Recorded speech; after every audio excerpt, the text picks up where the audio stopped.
Do you think the man was a genius?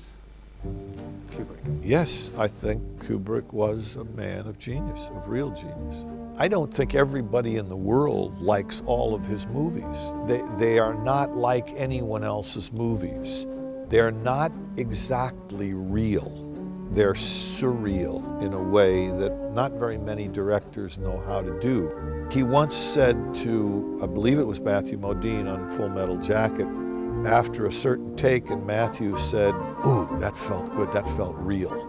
And Stanley said, "Real is good, interesting is better." And no dream is ever just a dream. Eyes Wide Shut is Stanley Kubrick's final film, released some months after his death from heart attack in 1999. Because of this and the nature of the film's subject matter, it's become subject to many theories surrounding the film, the elites in which the film appears to expose, and his death. This is all secondhand, by the way. There were people who were outside of the theater who could hear inside of the theater Kubrick yelling at all the executives and saying, "It's my movie, you can't cut it. You can't fucking cut my film, blah, blah, blah, blah." Big argument going on. Then he dies like 4 days later. Oh, Jesus. It's a movie that's fossilized in myth, with many people even thinking that this movie got Stanley Kubrick killed. Whether you agree with certain theories or not, this only enhances the eeriness of Eyes Wide Shut. So what happens in the film? Well, set around Christmas time, the film follows Dr. Bill Harford, a distinguished doctor living with his wife and daughter in my dream New York apartment. Bill, after a pot-induced argument with his wife where she admits her repressed sexual urges and fantasies of infidelity, sets off on an odyssey through the streets of New York to seek a unique sexual experience of his own, where he encounters a number of people. Although things take a bad turn for Bill as he wanders through the gates to a world he was never meant to know existed and ends up at some weird cult-like debauchery ritual. Sounds pretty unnerving, right?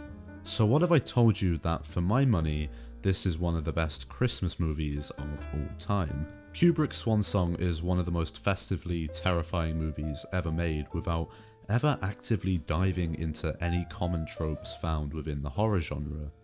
And it's not like Stanley Kubrick can't make a great horror movie. Purposefully, Eyes Wide Shut remains restrained and not cover your eyes scary.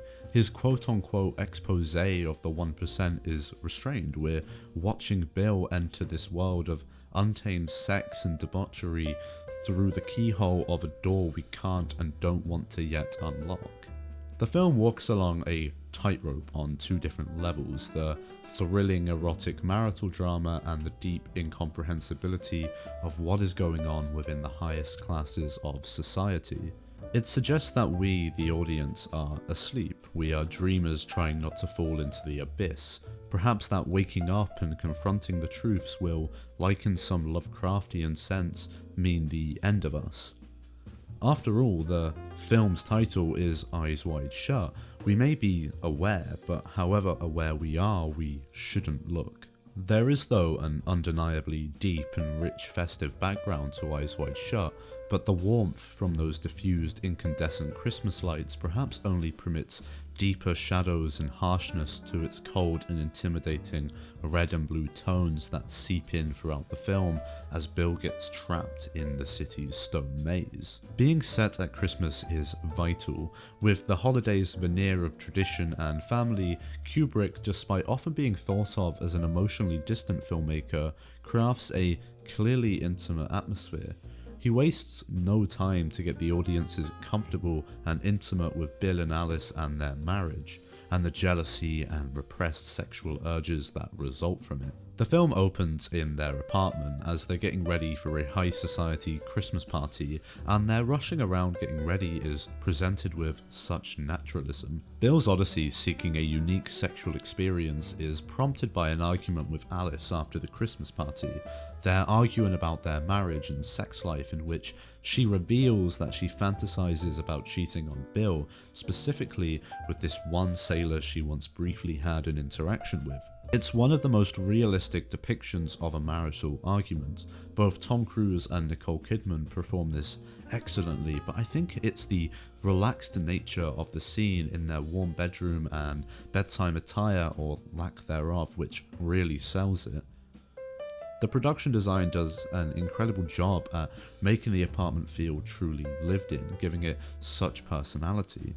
It's an expensive, fancy apartment, but you can also feel how busy the married couple are, with the organised mess vibe to the place. Christmas is the perfect contrast to the domestic turbulence we see throughout the movie between Bill and Alice, Millich and his daughter, Nick Nightingale and the family he is distanced from, and even Victor Ziegler cheating within the first act of the film. This juxtaposition from the security and familial warmth of Christmas to the intense debauchery creates a deep, visceral disturbance. I think we have to take a look at the history of our festive period, particularly I think in Saturnalia, a traditional ancient Roman holiday celebrated throughout December, which has been linked to the development of the modern Christmas period. Saturnalia was of course not in celebration of Jesus Christ, but rather their god of agriculture, Saturn.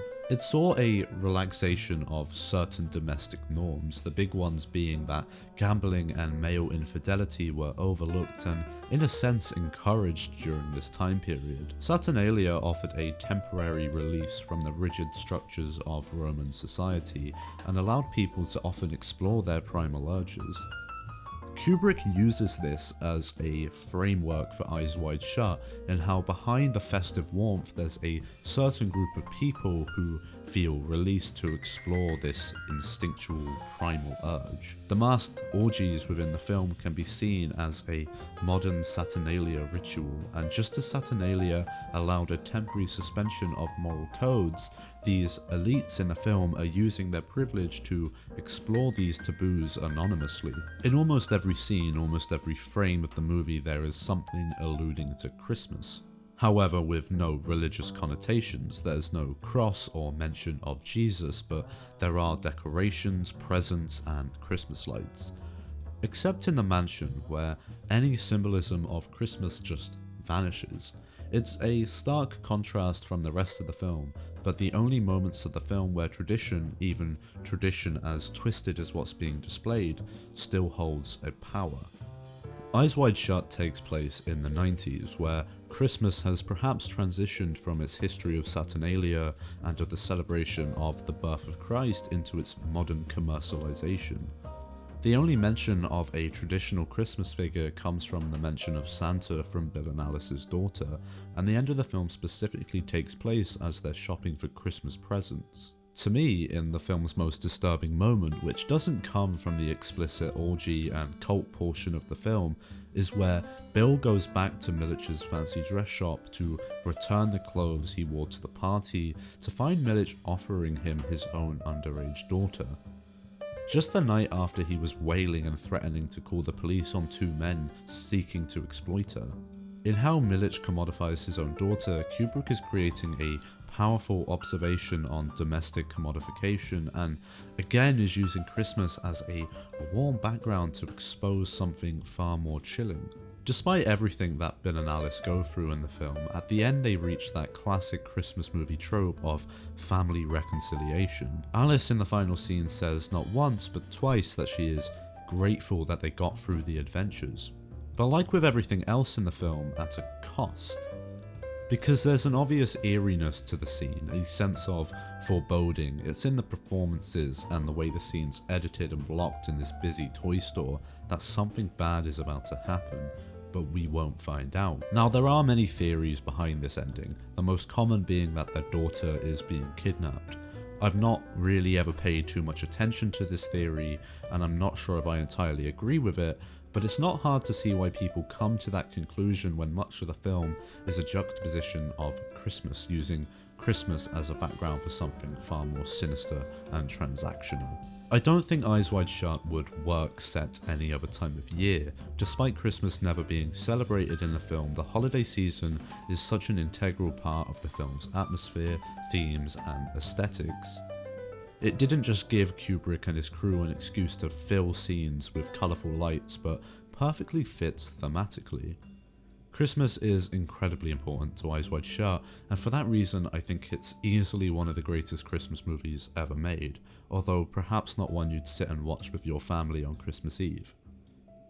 Thank you very much for watching the video, guys. I hope you enjoyed it, and until the next time, I hope you all have a very Merry Christmas.